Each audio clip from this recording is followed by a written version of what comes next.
there, this is Willow Weston, and I'm so glad you hopped on the podcast today. I don't know how you're doing with your peace level. Man, if I were to do a scale of 1 to 10 on my peace or on my anxiety, I'm thinking, woo, this interview might be for me, and maybe it's for you.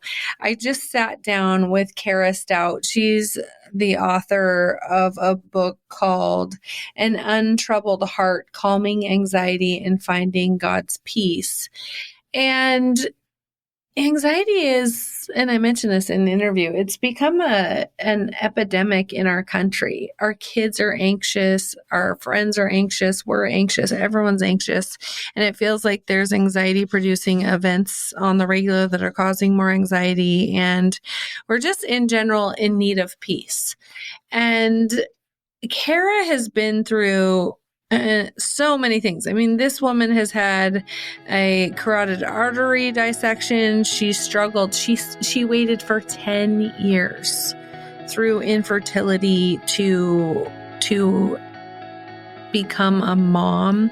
She has lost both of her parents. And so she's gone through so much. And she invites us into this deeper intimacy with God in the middle of suffering, in the middle of our anxious, worried thoughts, in the middle of not feeling like God is showing up and answering our prayers. So take a listen.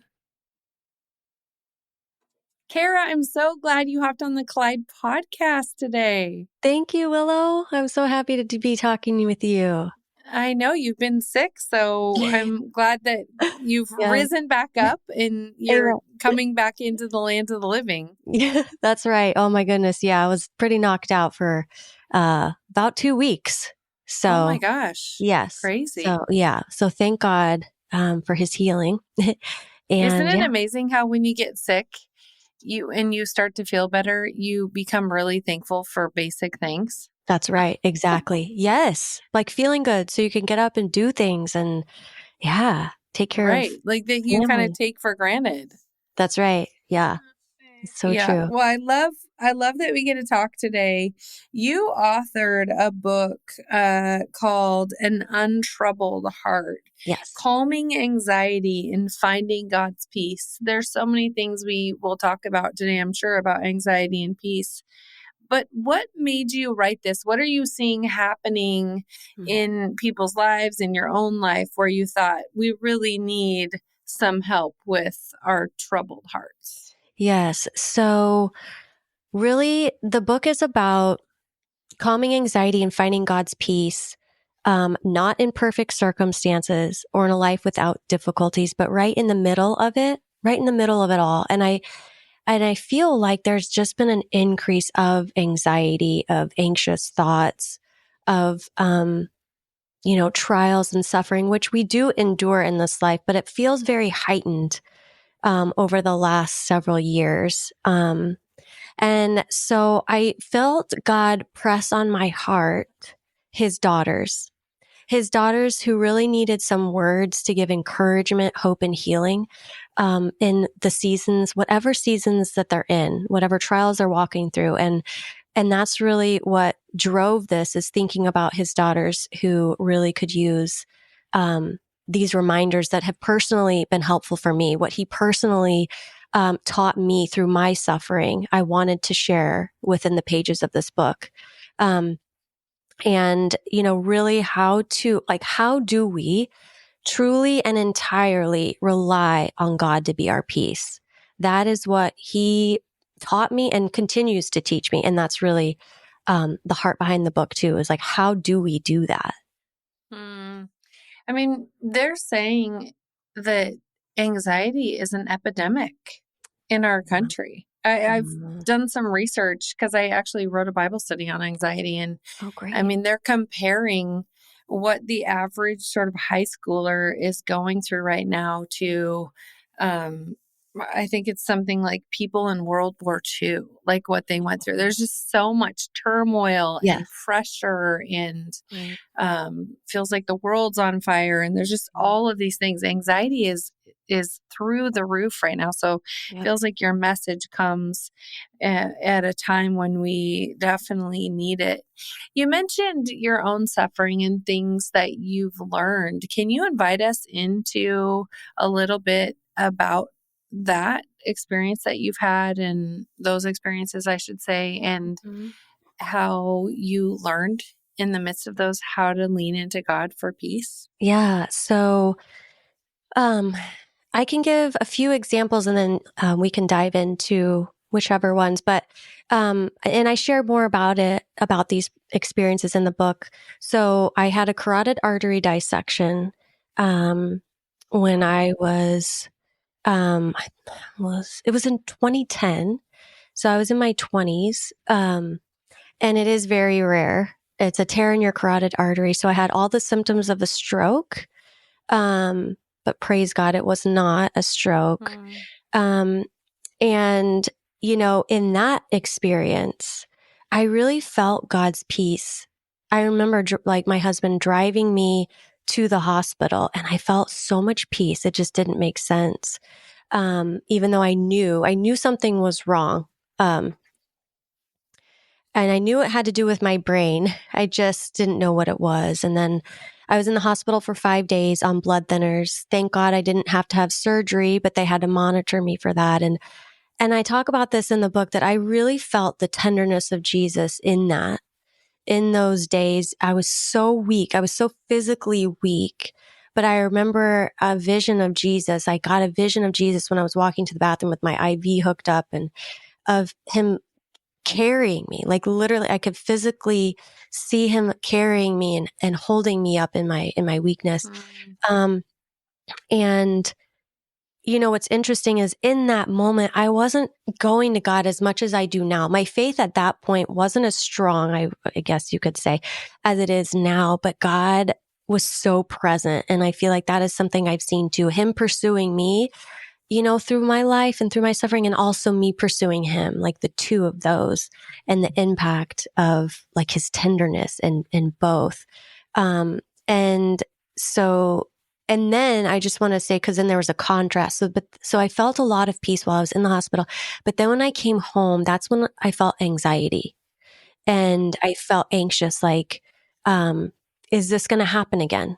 That's what I started worrying about. Like, am I going to have another carotid artery dissection or am I going to have a stroke? Because that can happen with a carotid artery dissection. You can have a stroke. So I started worrying about that. It was hard for me to sleep. I was worried about work. Like, how am I going to go back to work? I ended up taking a medical leave for several months. But but in that, even in the middle of that anxiety that I felt, again, I felt God's tenderness toward me and his compassion. And I feel like that's a good reminder for us that when we do feel anxious, that God meets us with compassion and not condemnation. He doesn't, you know, um, it doesn't upset him, when we do bring these anxious thoughts to him. And I don't think it's an indicator of a lack of faith. I think it's an honest response to life's suffering and trials at times. And in those, we are trusting him to be the one who relieves the troubles of our hearts. So that's where I really feel like I see faith is like, okay, God, this is hard. This is painful. I don't understand, but in faith, I'm trusting you to relieve my worries and to give me the strength that I need. And he is so faithful and good that he does. He gives us that strength and he does give us that peace when we just honestly share with him. Kara, you mentioned this vision that you got in the hospital of Jesus carrying you. Is that something you'd experienced before, or was that the first time that God gave you a vision? That was the first time. Yeah. Really? So you Yeah. are in this extremely scary circumstance. In Mhm. so many ways, you have zero control Right. on how this is going to go. Right. And you have your first experience of a vision, and the vision is of Jesus carrying you. Mhm. I mean, what a beautiful Yeah. picture that he gave you in that time. And Yeah. it so aligns with his word. It's really cool that that he gave you that gift. You Mhm. talk about the contrast. You had this sort of overwhelming peace. I love that you say it was a peace that doesn't make sense, because Mhm. scripture talks about a peace that transcends understanding. It is like a peace that doesn't make any sense on Right. paper, right? You had that in the hospital, you get home and anxiety kicks in. That makes sense to me, because Mm. I'm sure you're like so many of us, where we start finding ourselves ruminating on all the negative hypothetical scenarios that could go wrong. What Right. if this could happen, this could Yes. happen, this could happen, this can happen? I don't know if you do this, but did you find yourself, because I do this, where I don't even clue in that it could have been the last 15 minutes where my mind Mm. just spent 15 minutes ruminating on negative what ifs. Mm.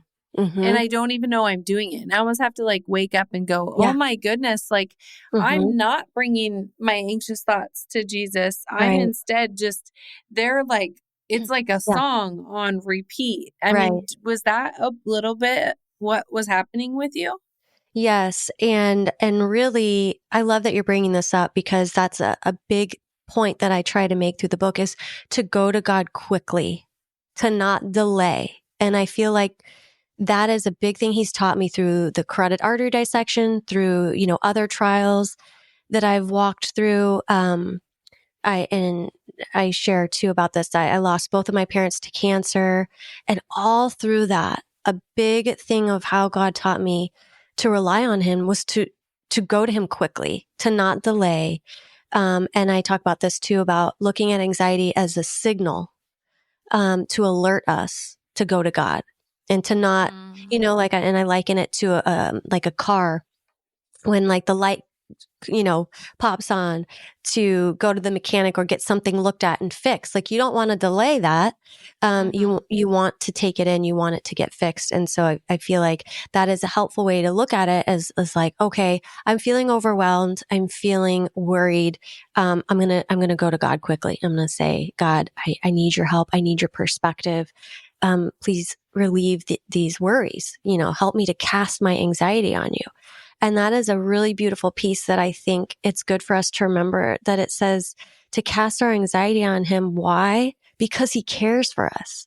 I just think that's so beautiful if we really pause and think about that. Like he's inviting us to give us our worries because he loves us, because he cares for us. And I think that really helps us to go into that invitation, with just honesty and a need for our Father, and which also creates such intimacy with Him. When you say go to God quickly, because I love the idea of don't delay, because it Mhm. that kind of snaps you out of that, oh, I've been ruminating for 30 minutes on everything that sucks about my life. When Yeah. you say go to God quickly, I think there's some women listening who Mhm. maybe don't know what that looks like, Okay. or they have a one way that can look. Yeah. Um, so what can going to God look like? Mm, I love that. Well, when I say that, I typically am referring to prayer. Like we pray, it encourages us to pray without ceasing, right? So it's this continual conversation with God throughout the day, Lord, help me. And these prayers, when I say go to God quickly, oftentimes when we need his help quickly, it's like it's in the middle of something or it's just really hard. And a short prayer, like, Jesus, help me. I need your help, or help me to know that you're with me. Just it could be a variety of just quick ways to reach out to him. That is the main thing I say is go to him quickly in prayer. Um, but that could also look like other things too, like I believe you mentioned worship music. Did you? I feel like maybe. Oh, no. In this conversation? Yeah. No, No. but I Okay. mean, Whatever. I I like don't worship music. I We don't can know talk why. about that. Yeah. I don't know why, but maybe that's why. Maybe we just, yeah. Putting a worship music on a song, um, to just really shift our mind and our hearts on worship and praise, because worship does disrupt worry.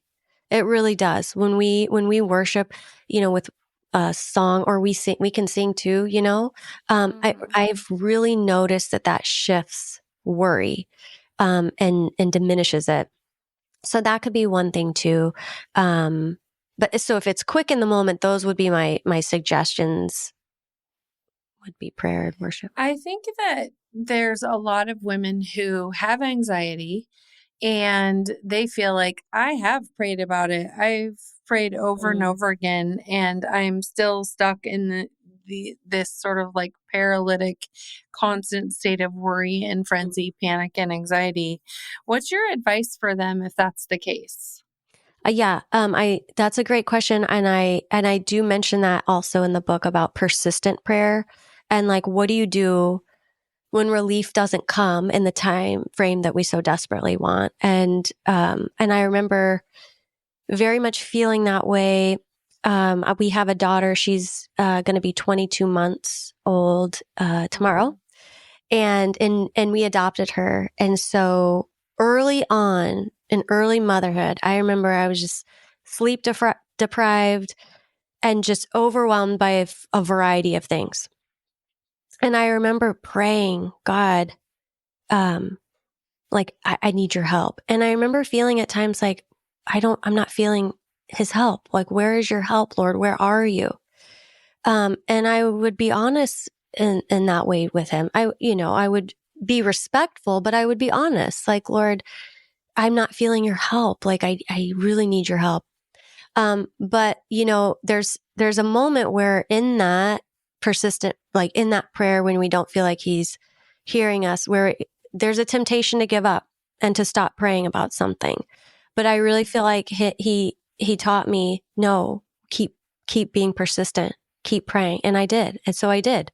Even though I was like, I'm not feeling your help. I just kept praying and praying.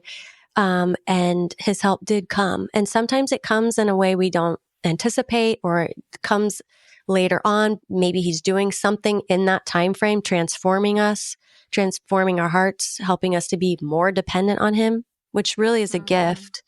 Um, so I guess I would just encourage that listener to just continue, just be persistent, keep leaning in, just keep leaning in and asking for his help, his strength, his peace.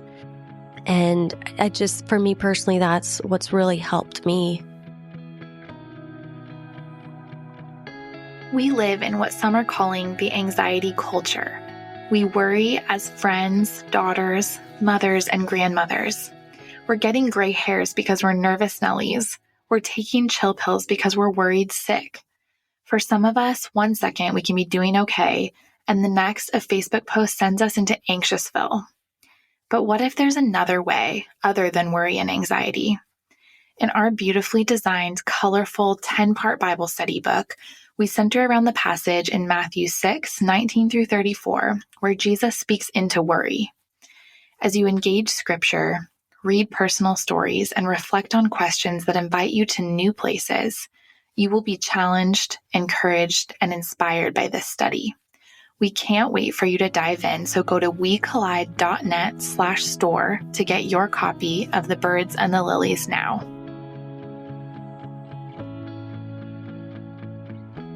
Just continue, just be persistent, keep leaning in, just keep leaning in and asking for his help, his strength, his peace. Um, and for me personally, that's what's really helped me. Let's talk a little bit about God's timing and Yeah. how you have a way of encouraging people to believe that God is sovereign. Mm. Talk to us a little bit about this idea of God being sovereign. Mm. Yes. So that for me, when my mom, okay, so I mentioned both of my parents passed away. They both passed away from cancer, um, 12 years apart. So my dad passed away first, and then my mom passed away 12 years later. And Mm. for me, that gave me a lot of peace, is that God is sovereign. And I don't say that in a way of like, it doesn't patch over the pain or the grief. Mm-hmm. And I very much feel like we can hold both. We can hold both the truth that grief is so painful. My heart was shattered, like absolutely broken, to lose both parents. And it radically changed me and it changed my faith. Um, and, and it gave me this perspective of heaven and eternity that I didn't have before. And I thank God for that because it really did change the way I see life. And in that is where I really saw the the rest that I had when I rested in the truth of God's sovereignty. Like, this doesn't make sense, Lord. I don't know why I had to lose both of my parents, and I don't understand that. But I do know and believe that you are sovereign and that you are good. Um, and I can come to you with my pain also, with that, with the truth of the loss of my parents, and also simultaneously um, feel peace that he's sovereign. It's like, I really feel like it's important for us to know that we can hold both. When we say God is sovereign, it doesn't dismiss the pain. And I think that's an important thing for us to remember in this life, that we shouldn't bypass, our pain or our emotions. And that we go to God with those.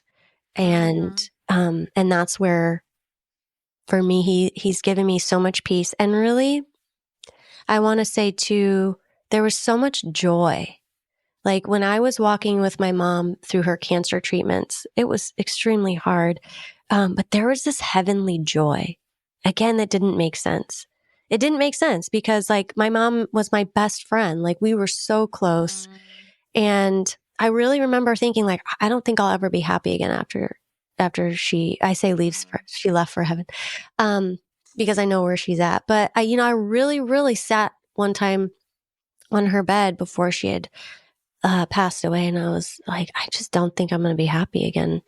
And, but there was this joy that was underneath all of that. Again, that just doesn't make sense. And that's the joy of Christ, of Jesus, of eternity, that really, truly, this life is not the end. We have eternity and heaven, and so I just thank God that he really gave me that perspective in all of that, which really gave me this joy in the middle of me crying and weeping. I had this joy, and I still have this joy. And I believe that it's this Christian joy that we all are gifted because of Jesus.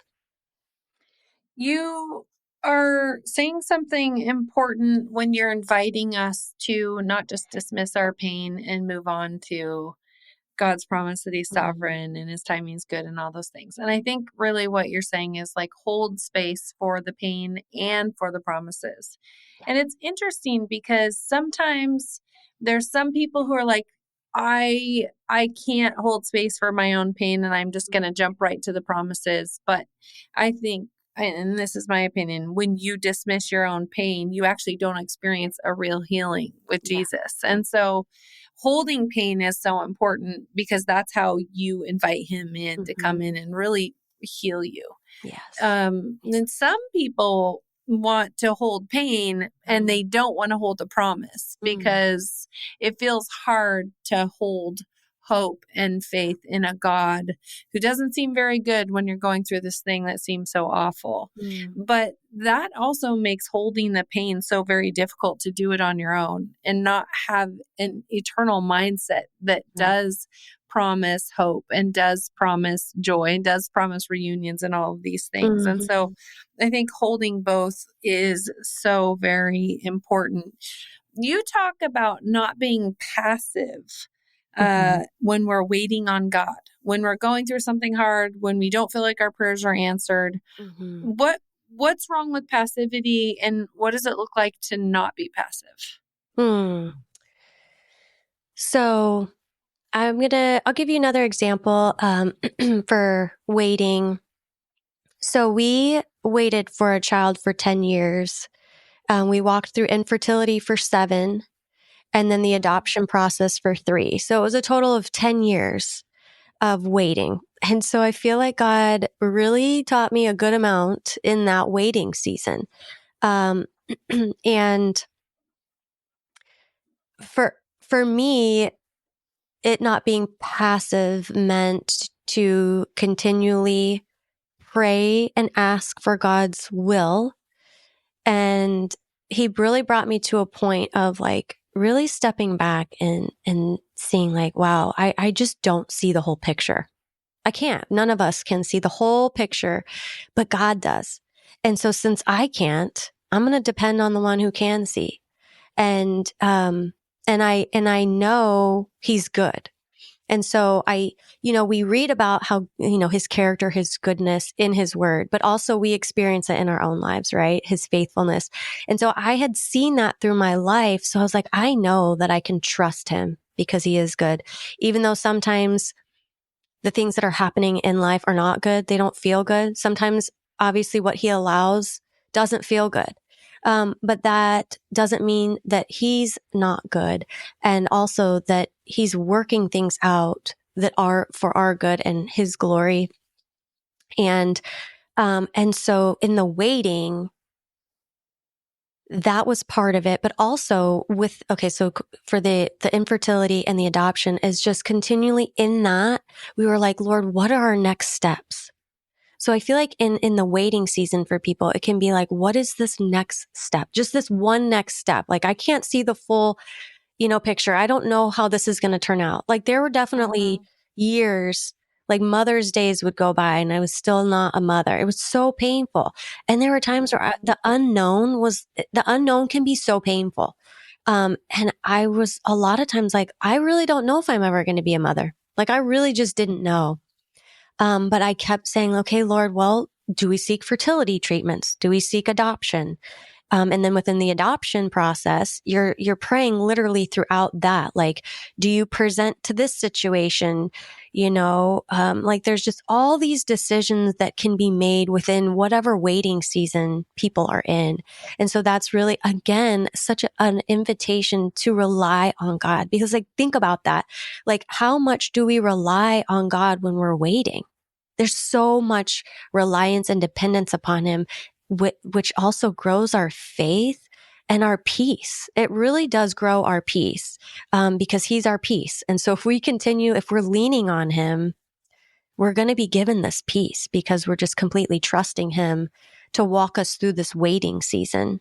And now on the side of the other side, where I look at Nora, who is our daughter, and I'm like, wow, I would wait again for her for 10 years. Like she's my daughter. She was it all along. I had to wait. She came into this world at exactly the right time. She was supposed to come into this world like all of us.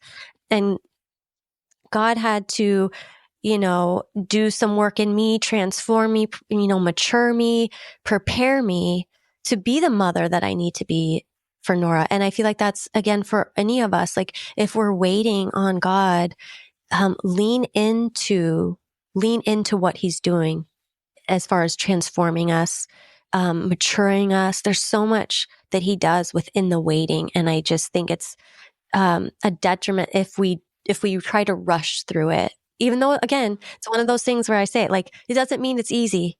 I mean, 10 years for a child is very hard. But it's worth it to wait on God. I love so much that you talk about Nora, your face lit up and you said, I would wait again for her for 10 years. Yes. Well, that's such a beautiful statement.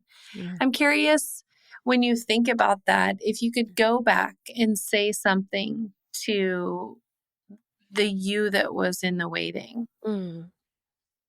now that you've seen what you were waiting for, what would you want to say to yourself? I love that. It's a beautiful question. I honestly would hesitate to even tell myself that a daughter is coming. And the reason I say that is because, like I said, I think that might steal my growth in that waiting. I think that might diminish what God was teaching me. And I know that that might sound harsh to myself, but I just think there's a reason that I didn't know. And, but I think what I would encourage myself is, you know, like kind of what I was saying, like God is good and he's worthy to be trusted. Um, and you will see goodness. Um, and, and I think too, what God brought me through. And I remember he brought me to a point in my waiting where I was like, wow, Lord, whether I'm a mother or not, I know I'm going to see your goodness. And that's when I really was like, okay, he brought me to complete submission and surrender. But that took years. Um, and I do think if I would have known I would have been a mother, that I do think I would have missed out on, um, this relationship that I have been growing with the Lord.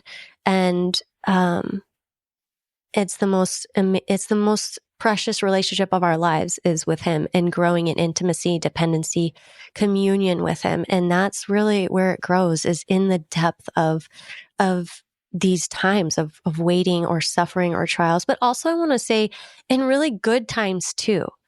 I feel like we do give a lot of, necessary conversation about seeing God in the valley, but also like when things are really beautiful, that's a time to also rejoice in the Lord and really lean in and learn him in that season too. I think is so important to not neglect him, when things are going really well. But in both, like really still being utterly dependent on him in all kinds of seasons, in every season. I think what's interesting to me about your answer when it comes to if you could go back and speak into the 10 years of you waiting is that you're inviting something deeper. You're not talking about holding on to hope in the outcome of something. You're talking about holding on to hope in God's character. That even in the midst of waiting, you were going to count on him to be good, even if you didn't get what you want, even if you don't understand, even if it doesn't make sense, even if you don't like it. And that's just a deeper invitation that a lot of us, we don't want to say yes to it, but it's an invitation that comes by all of our doors and it knocks, and we can keep hoping for outcomes, Yeah, right? But exactly.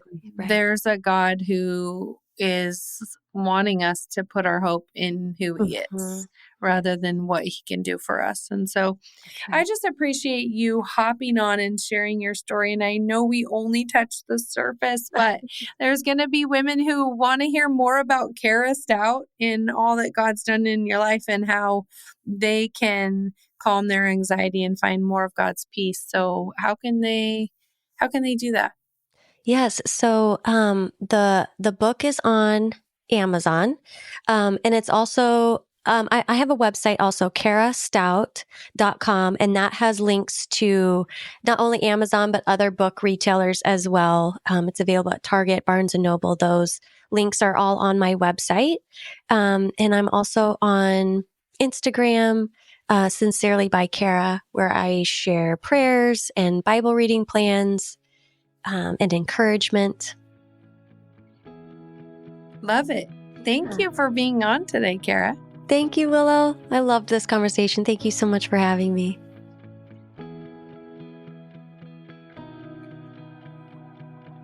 Friend, I don't know about you, but I did just love when Kara talked about her love of her kid, Nora, and how she would have waited 10 more years. For some reason, that just gave me some kind of like endurance or perseverance or something for the waiting that I'm doing in my own life. And I hope it gave you some for the waiting you're doing in yours.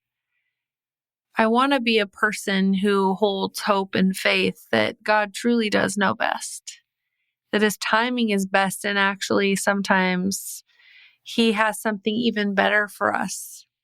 than the thing that we might choose. And so if you're waiting for a prayer to be answered right now, if you're feeling overwhelmed by anxious thoughts,